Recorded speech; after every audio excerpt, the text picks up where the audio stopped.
கண்ணியத்திற்குரியவர்களே, இன்று உலகம் முழுவதும் எங்கு பார்த்தாலும் தியானங்களை பற்றி அதிகமான விளம்பரங்கள் வருவதை பார்த்து கொண்டிருக்கின்றோம். அது மாத்திரமல்லாமல் மனிதர்கள் தியானத்தின் பக்கம் திரும்புவதை பார்த்து கொண்டிருக்கின்றோம். என்ன காரணம் சொன்னா, எங்குமே மன அமைதி இல்லாத நிலைமை, மன சஞ்சலம் அதிகமாக இருக்கக்கூடிய நிலைமை. அப்போ இதுக்கு ஒரே மருந்து தியானம்தான் என்பதனை மனிதர்கள் வழங்கிக் கொண்டு அதன் பக்கம் இன்று வந்து கொண்டிருக்கிறார்கள். அப்படி இருக்கக்கூடிய சமயத்திலே, பலவிதமான தியானங்கள் இருக்கக்கூடிய சமயத்திலே, இந்த தியானங்களிலே உயர்ந்த ஹை பவர் மெடிடேஷன் சொல்லக்கூடிய சக்தி வாய்ந்த ஆழ்நிலை தியானம் என்று சொல்லக்கூடிய ஒன்றை பற்றி நாம் இப்பொழுது பேச இருக்கின்றோம். எதற்கு இதனை ஹை பவர் மெடிடேஷன் என்று சொல்லி சொன்னா, நான் பல இடங்களிலே சென்று இந்த தியானங்களை கற்றுக்கொண்டிருக்கின்றேன். எல்லா தியானங்களையும் நான் கற்றுக்கொண்டு கடைசியாக இருப்பதிலேயே எது உயர்ந்தது என்பதனை ஆராய்ச்சி செய்து அதனையும் கற்றுக்கொண்டு நாம் பெற்ற இந்த இன்பம் எல்லாருக்கும் செல்ல வேண்டும் என்பதற்காக வேண்டி, இதனை அனைத்து மனிதர்களுக்குமே கொடுக்க வேண்டும் என்பதற்காக வேண்டி நான் இதனை மக்களுக்கு நான் எட்டி வைத்துக் கொண்டிருக்கின்றேன். மனிதனுடைய மூளையுடைய செயல்பாடு என்ன கவனித்தோம்னு சொன்னா, 4 நிலைகள் இருக்கிறது. ஒன்றாவது பீட்டா நிலை. பீட்டா நிலைன்னு சொன்னா, நம்முடைய மூளையிலிருந்து 14 to 40 சைக்கிள்ஸ் ஒரு வினாடிக்கு ஹெர்ட்ஸ் நியூட்டன் வெளியாகி கொண்டிருக்கிறது. இது பீட்டா நிலை. இந்த நிலையில மூளையுடைய செயல்பாடு அதிகமா இருக்கும். இடது பக்க மூளை செயல்பட்டு கொண்டிருக்கும். இத உதாரணம் சொல்லணும்னு சொன்னா, இந்த படம் பார்க்கிறது, இசை கேட்பது, பழங்கள் சுவைப்பது, நறுமணம் நுகர்றது, இதெல்லாம் அந்த பீட்டா நிலையில் இருக்கக்கூடிய ஒரு செயல்கள். அடுத்திருப்பதுதான் ஆல்பா நிலை. இந்த ஆல்பா நிலையில நம்முடைய மைண்டிலிருந்து, மூளையிலிருந்து 7 to 14 வரை சைக்கிள்ஸ் ஒரு வினாடிக்கு வெளியாடி கொண்டிருக்கிறது. ஒரு வினாடிக்கு 7 to 14 வரை ஹெர்ட்ஸ் சொல்லக்கூடிய நியூட்ரான்கள் வெளியாகி கொண்டிருக்கிறது. இந்த நிலைமையை பற்றி சொல்லும் பொழுது ஆராய்ச்சியாளர் குறிப்பிடுறாங்க, சயின்டிஸ்ட் குறிப்பிடுறாங்க, இது உறக்கத்திற்கும் விழிப்புக்கும் இடைப்பட்ட நிலை. இந்த நிலையில என்ன சொன்னா, நம்முடைய மூளையாகப்பட்டது அப்படியே கொஞ்சம் தளர்ந்து இருக்கிறது, கொஞ்சம் உறக்க நிலைக்கு வருகிறது. வலது பக்க மூளையுடைய செயல்பாடு அதிகமா இருக்குது. பீட்டா நிலையில இடது பக்க மூளையுடைய செயல்பாடு அதிகமா இருக்குது. ஆல்பா நிலையில என்னன்னு சொன்னா, வலது பக்க மூளையுடைய செயல்பாடு அதிகமா இருக்குது. இந்த நிலையில ஆழ்மனத்தை தொடர்பு கொள்ளக்கூடிய சக்தி நம்முடைய இதயத்துக்கு உண்டாகிறது. இதுதான் ஆல்பா நிலைன்னு சொல்லுவாங்க. அதுக்கு அடுத்து 3வது தீட்டா நிலைன்னு சொல்லுவாங்க. இந்த தீட்டா நிலையில ஒரு வினாடிக்கு 4 to 7 சைக்கிள்ஸ் ஹெர்ட்ஸ் வெளியாகுது, நியூட்ரான்ஸ் வெளியாகின்றது. நல்ல தூக்கம் இருக்கும், கனவு வரும், நம்முடைய உணர்வு நம்முடைய கட்டுப்பாட்டில் இருக்காது. அதுக்கு அடுத்ததாக உள்ளதான் டெல்டா. டெல்டா நிலையில நம்முடைய அந்த மூளையிலிருந்து வெளியாகக்கூடிய அந்த ஹெர்ட்ஸ் ஆகப்பட்டது 1 to 4. இது ஆழ் துயில் சொல்லுவாங்க. சில சமயத்துல இந்த நிலைக்கு போச்சுன்னு சொன்னா சமாதி நிலைன்னு சொல்லுவாங்க. இதுவே 0 ஆயிடுச்சுன்னு சொன்னா அது கோமா நிலைன்னு சொல்லுவாங்க. அந்த கோமா நிலையில தான் எதுவுமே புரிஞ்சு கொள்ள முடியாது. ஆகவே இந்த 4 நிலையில நம்முடைய மூளையை இறைவன் படைத்திருக்கின்றான். இத முதல்ல விளங்கிங்க ஃபர்ஸ்ட். இதுல ஆல்பா நிலை அப்படிங்கிறது தான் நாம் உபயோகிக்கக்கூடிய ஒரு நிலை. அந்த நிலைக்கு நம்முடைய மைண்ட் நம்ம கொண்டு வந்துட்டோம்னு சொன்னோம்னா, அதனை கொண்டு இறைவனுடைய தொடர்புனால நம்ம பல அற்புதமான காரியங்களை செய்து கொள்ள முடியும். அதுக்குள்ள பயிற்சியை தான் சில உங்களுக்கு தரப்போகின்றேன் உங்களுக்கு. அடுத்து அதற்கு முன்பாக நம்முடைய மனங்களுடைய அமைப்பை நம்ம தெரிஞ்சுக்கணும். மனங்கள்ல 3 விதமான மனம் இருக்குது. ஒன்றாவது வெளிமனம். இந்த வெளிமனம் அப்படிங்கிறது பீட்டா நிலையில உள்ளது. நான் முன்னாடி சொன்னல பீட்டால வந்து 14 இருந்து 40 சைக்கிள் வெளியாகுதுன்னு சொன்ன இல்லையா, அந்த நிலையில் உள்ளதான் வெளிமனம். இந்த வெளிமனத்துல தான் ஐம்புலங்கள் செயல்பாடு, கண்ணால பார்க்கறது, காதால கேட்பது, இதெல்லாம் வந்து இந்த பீட்டா நிலையில வெளிமனத்துடைய செயல்பாடு. ரெண்டாவது உள்ளது ஆழ்மனம். இந்த ஆழ்மனம் அப்படிங்கிறது என்னன்னு சொன்னா, நம்முடைய உடம்பு உறுப்புல நீங்க தூங்குறீங்க, தூங்கும் பொழுது இந்த ஹார்ட், இந்த லங்ஸ் இதெல்லாம் வேலை செஞ்சுக்கிட்டே இருக்கும். இது உங்க கட்டுப்பாட்டுல இருக்காது, ஆனா அதை வேலை செஞ்சுக்கிட்டு இருக்கும். அதை வேலை செய்ய வைப்பது இந்த ஆழ்மனம் சொல்லக்கூடியதுதான். இது இறைவனுடைய கட்டுப்பாட்டில் இருக்கிறது, இறைவன் கொடுத்த மிகப்பெரிய கிஃப்ட். மூணாவது என்னன்னு சொன்னா பிரபஞ்ச மனம். இதைத்தான் இறைவன் சொல்றது. என்ன சொல்லுவாங்க, காட்னு சொல்றாங்க. இதை சில பேர் பிரபஞ்ச மனம்னு சொல்லுவாங்க. ஆக்சுவலி திஸ் இஸ் காட், அல்லாஹ். அரபியில வந்து அல்லாஹ்னு சொல்லுவாங்க. சரிங்களா?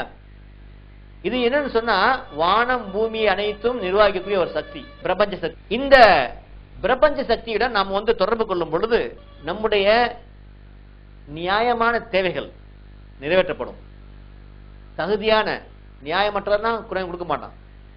தகுதியான அவசியமான தேவைகளை நாம கேட்டோம்னு சொன்னா, முறையாக கேட்டோம்னு சொன்னா, அந்த பிரபஞ்சம் சொல்லக்கூடிய அந்த இறைவன்கிட்ட தொடர்பு கொள்ளும் பொழுது நமக்கு அது அனைத்துமே கிடைத்துவிடும். இந்த பிரபஞ்ச மனத்துடைய அற்புதங்களை பத்தி சொல்றேன்னு சொன்னா, தாமஸ் ஆல்வா எடிசன் குறிப்பிடுறாரு.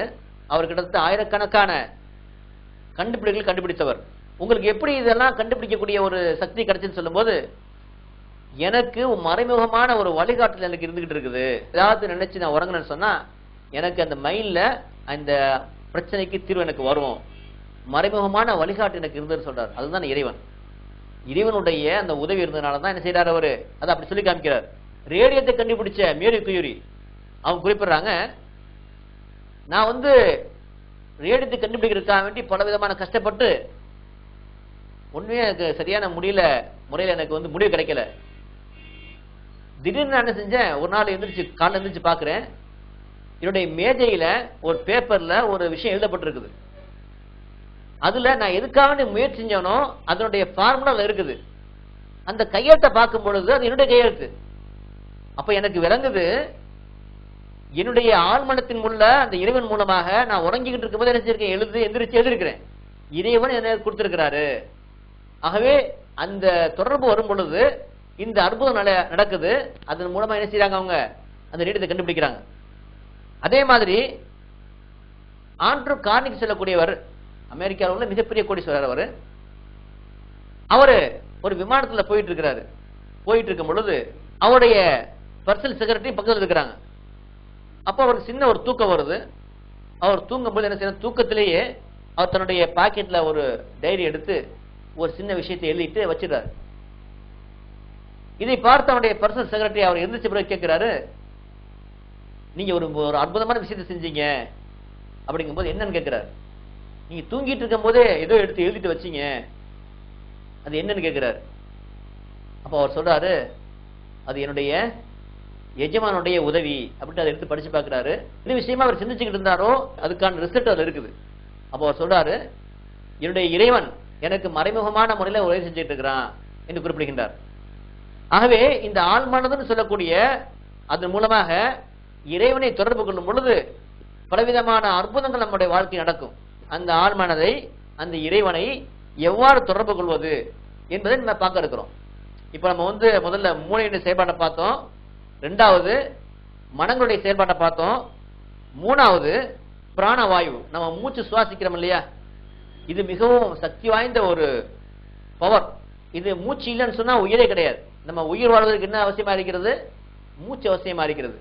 இந்த மூச்சை கொண்டுதான் என்ன செய்யுன்னு சொன்னா, நம்ம மூச்சை இழுக்கிறோம், அது என்ன செய்யுது, பிளட்ல போகுது, பிளட்ல கலக்குது, அதோட சேர்ந்து எல்லா உறுப்புக்கும் சேர்ந்து என்ன செய்யுது, அது சக்தியை கொடுக்குது. எல்லா உறுப்புல உள்ள அந்த பேட் எனர்ஜி என்ன செய்யுது, கார்பன் டை ஆக்சைடை வெளியாகி கொண்டு வருது. இப்போ உள்ள போற மூச்சு நல்ல மூச்சு ஆக்சிஜன் போயிட்டு வெளியே போகும்போது என்ன செய்யுது, கார்பன் டை ஆக்சைடை வெளியேறுகிறது. ஆகவே இந்த இந்த மூச்சுல வந்து ஒரு சக்தி இருக்கிறது. இந்த மூச்சை நம்ம இந்த மெடிடேஷன்ல பயன்படுத்தும் பொழுது நமக்கு இறைவனை தொடர்பு கொள்வதற்கு ஒரு வழி கிடைக்கின்றது. அதுக்கப்புறம் இந்த உடம்புல பல உறுப்பு இருக்கிற மாதிரி நம்முடைய ஆத்மாவுக்கு 7 உறுப்புகள் இருக்கிறது. இந்துக்கள்ல பாத்தீங்கன்னு சொன்னீங்கன்னா 7 சக்கரான்னு சொல்லுவாங்க. பேசிக் சக்கரா, செக்ஸ் சக்கரா, சோலார் பிளக்ஸ் சக்கரா, ஹார்ட் சக்கரா, அதுக்கப்புறம் வந்து ஃபோர்ஹெட் சக்கரா, க்ரோன் சக்கரா என்று. இது பிராணிக் ஹீலிங் பாத்தீங்கன்னு சொன்னா 11 சக்கரா சொல்லுவாங்க. இந்த பிராணிக் ஹீலிங் படிச்சிருக்கிறேன். அதே மாதிரி இந்த குண்டலினி யோகம் சொல்லக்கூடிய இதனையும் கத்திருக்கிறேன். ஆக அதெல்லாம் கத்துட்டு அடுத்தது இதை விட ஒன்று நமக்கு கிடைக்குமான்னு நம்ம தேடி போனதுலதான் எனக்கு இந்த இந்த ஹை பவர் மெடிடேஷனுடைய அந்த வழிகாட்டல் கிடைத்தது. இறைவன் வந்து முதலாக ஆதாம் சொல்லக்கூடியவரை களிமண்ல படைத்தான். இதை நீங்க பைபிளையும் பார்க்கலாம், குரான்லையும் பார்க்கலாம். அது களிமண்ணா தான் இருந்தது. அப்ப இறைவன் என்ன செஞ்சான்னு சொன்னா, குரான் சொல்றான், வனஃபக்து ஃபீ மிர்ருஹி, என்னுடைய ஆத்மாவை அதில் ஊதினேன்னு சொல்றான். இறைவனுடைய ஆத்மாவை அதில் ஊதும் பொழுது அந்த களிமண்ணாகப்பட்டது உயிர் பெற்று எழுந்தது. இப்போ களிமண்ணா இருந்துச்சு, இறைவனுடைய அந்த மூச்சு உள்ள போன உடனேயே அந்த களிமண் என்னாச்சு, மனிதனாக உருவெடுத்தது. கண்ணு பார்த்துச்சு, காது கேட்டுச்சு, நாக்கு பேசிச்சு, கை பிடிச்சிச்சு, உடம்புல களிமண் என்னாச்சு, ஹார்ட்டா மாறுச்சு, லங்ஸா மாறுச்சு, கல்லீரலா மாறுச்சு, உடம்புல எலும்புகள் உருவானது, ரத்தம் போகக்கூடிய அந்த வலி உண்டானது. இப்படியாகப்பட்டது உடம்புல கோடிக்கணக்கான அற்புதங்கள் உருவானது. எதுல? இறைவனுடைய அந்த மூச்சு உள்ள போன உடனேயும் எல்லாமே ஒரு அற்புத உலகத்தை அல்லாஹ் படைச்சான். அப்போ இந்த அற்புதம் எப்படி உண்டாதுன்னு சொன்னா அந்த இறைவனுடைய இந்த மூச்சுல உண்டானதுதான். இறைவனால செலுத்தப்பட்ட அவனுடைய ஆத்மா அது நம்ம எல்லாத்தையும் இருக்குது. அந்த ஆத்மாவில 7 உறுப்பு இருக்கிறது. அந்த 7 உறுப்புகளில இறைவனுடைய பெயரை நாம் தியானம் செய்யும் பொழுது அந்த 7 உறுப்புகளுக்கும் ஒரு சக்தி கிடைக்கிறது. இது அடிப்படை. ஏன்னு சொன்னா இந்த மண்ணில் படைத்த இந்த உடம்புக்கு என்ன உணவுன்னு பாருங்க. நீங்க சாப்பிட்ற உணவெல்லாம் பாருங்க, அதுல எங்கிருந்து வருது? எல்லாமே மண்ணில தான் வரும். மண்ணால படைக்கப்பட்ட இந்த உடம்புக்கு மண்ணில் விளையக்கூடிய அனைத்து உணவு அமையுது. அடுத்து இந்த ஆத்மா மண்ணால படைக்கப்படவில்லை, இறைவனுடைய அவனுடைய அந்த ஆத்மாவில் படைக்கப்பட்டதுதான் இந்த ஆத்மா. ஆதமுடைய சந்ததி தான் நாம் அனைவருமே. ஆதம இறைவன் படைத்து விட்டு அவருடைய விலா எலும்பிலிருந்து அவருடைய மனைவியை படைத்தார், அதான் ஹவ்வா. அதனாலதான் நீங்க இப்ப பார்த்தா கூட ஆண்களுக்கு வந்து வலது பக்கத்துல 6 எலும்பு தான் இருக்கும், விலா எலும்பு இருக்கும், ஒண்ணு கிடையாது. இப்பவும் அது குறைவா தான் இருக்கும். ஏன்னு சொன்னா அந்த 7வது எலும்பு எடுத்து அல்லாஹ் என்ன செஞ்சான், அவருடைய துணையை படைத்தான், ஹவ்வா படைத்தான். பெண்களுக்கு 7 விலா எலும்பு இருக்கும். ஆகவே அந்த ஆதாம் ஹவ்வாவுடைய சந்ததி தான் இப்ப உலகில் இருக்கக்கூடிய அனைவருமே, நீங்களும் சரி நானும் சரி, இப்ப இருக்கக்கூடிய உலகில் இருக்கக்கூடிய அனைவருமே அந்த ஆதாம் ஹவ்வாவுடைய சந்ததி தான். அப்போ அனைவரிடமே என்ன இருக்குன்னு சொன்னா அந்த இறைவனால ஊதப்பட்ட அந்த இறைவனுடைய தூய்மையான ஆத்மா இருக்கிறது. அப்போ மண்ணால படைக்கப்பட்ட அந்த உடம்புக்கு எப்படி மண்ணால விளையக்கூடிய பொருள் உணவா ஆகுதோ அதே மாதிரி இறைவனுடைய அந்த மூச்சால ஆத்மாவில படைக்கப்பட்ட நம்முடைய இந்த ஆத்மாவுக்கு எது உணவுன்னு சொன்னா இறைவனுடைய பெயரை உணவா அமைகிறது. இதுதான் முக்கியமான பாயிண்ட். இதுல இறைவனுடைய பெயர் என்ன? நம்ம தமிழ்ல சொன்னோம்னா இறைவன் சொல்லுவோம், கடவுள்னு சொல்லுவோம். இங்கிலீஷ்ல சொன்னா என்ன செய்வோம், காட்னு சொல்லுவோம். உருதுல சொன்னா ஹுதான்னு சொல்லுவோம். அரபில என்ன சொல்லுவோம், அல்லான்னு சொல்லுவோம். இப்ப எஜிப்துல வாழக்கூடிய அந்த கிறிஸ்தவர் என்ன செய்வான்னு சொன்னா இறைவனே அல்லான்னு தான் சொல்லுவாங்க. அப்போ அல்லாஹ் அப்படி என்பது இறைவனுடைய பெயர். இறைவனா யாரு? வானத்தை படைத்தவன், பூமியை படைத்தவன், உங்களை படைத்தவன், என்னை படைத்தவன், இந்த வான பூமியில் இருக்கிற அனைத்தையும் படைத்தவன், சூரியனை படைத்தவன், சந்திரனை படைத்தவன். இவன் எல்லாம் இறைவன், ஒரே இறைவன் தான். வானம் பூமியை படைத்தவன் இறைவன். கரெக்டான அவன் என்ன செய்யுது, சந்திரன் சரியா சுத்துது, சூரியன் சரியா சுத்துது, அதுக்கெல்லாம் ஒரு வட்டப்பாதையில் இருக்கிறது. அது கொஞ்சம் மாறினா கூட வான பூமியில அழிந்து போய்விடும். அப்போ இறைவன் என்ன செய்யறான், எல்லாத்தையும் படைத்து அதனை நிர்வகித்துக் கொண்டிருக்கின்றான். ஆகவே அப்படிப்பட்ட அந்த இறைவனுடைய பெயரை நாம் தியானம் செய்யும் பொழுது நம்முடைய ஆத்மாவுக்கு என்ன செய்யுது சொன்னா ஒரு சக்தி கிடைக்குது. அப்படிப்பட்ட அந்த பெயரை நம்ம என்ன செய்யறோம், இதுக்கு உபயோகப்படுத்த போகின்றோம். இங்க நம்ம என்ன செய்யறோம்னு சொன்னா இந்த அல்லாஹு அப்படிங்கிற பேரை உபயோகப்படுத்துகின்றோம். சில பேர் கேட்கலாம், காட்னு சொல்லாமா? சொல்லக்கூடாது. ஏன்னா இந்த அல்லாஹுன்னு சொல்லும் பொழுது அந்த ஒரு சொல்லுக்கு ஒரு பவர் இருக்குது. அந்த பவராக என்ன செய்யுது சொன்னா நம்ம இந்த முறையில தியானம் செய்யும் பொழுது நம்முடைய ஒவ்வொரு ஆத்மாவுக்கும் அந்த ஆத்மாவுடைய ஒவ்வொருவருக்கும் பவர் போகிறது. எப்படின்னு சொன்னா இந்த உடம்புல பல இடங்கள நான் சொன்னேன் 7 பாயிண்ட் இருக்குன்னு சொன்னேன்.